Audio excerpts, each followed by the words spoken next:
with an encompassing mist, a dome of fog, an earthly cloud. It was very reminiscent of the place where I was born, in London, the weathers that I had experienced there, the weathers that I had experienced in my parents' homeland, in Ireland. So it was deeply familiar. It was comforting. It was consoling, even though there was so little visibility.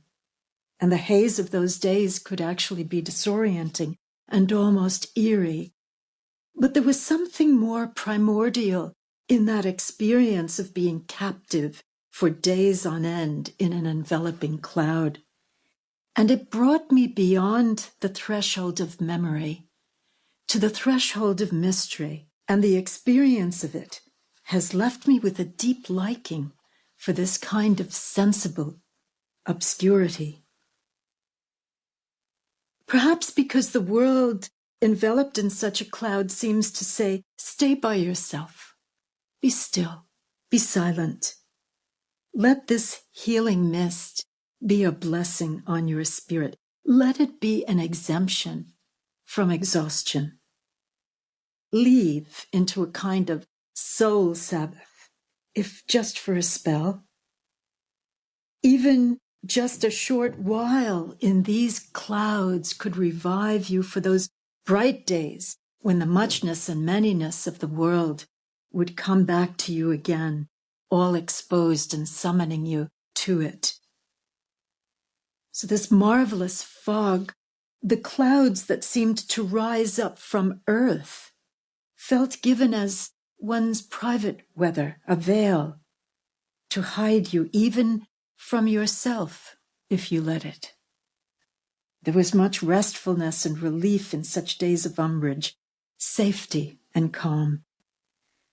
And in turning toward that cloud, witnessing, presencing to it, one could feel the stirring even of that secret self, the life in us that loves to thrive within hiddenness and eclipse.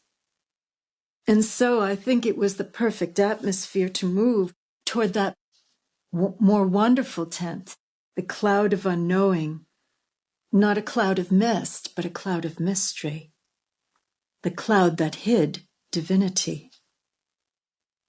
In fact, we really could say that such a mysterious cloud has been trailing us through all our lives. In the sacred tradition, we could say it's been trailing us since Genesis itself. Perhaps it was this very cloud of mystery in our poetics of divinity that hovered over the primordial deep and manifested itself again in the Exodus. For we who live in the biblical traditions know that God, the God of revelation, is a God who conceals as much as a God who reveals, is a mystery of enclosure as much as disclosure. Even the name of God whispered to Moses on Sinai is nebulous. It is no noun, naming no entity, no object, but rather a subject uttering itself into human awareness, a verb announcing its own beingness, all tense, all time, all space, all unfolding, spoken in an unspeakable phoneme, Yahweh. I am who I am, I shall be there for you, I am ahead of you. The sacred name, alluring, confounding, drawing us onward, upward. This name is itself a presence that stirring within human consciousness and in the great story that carried the name or the presence and the promise.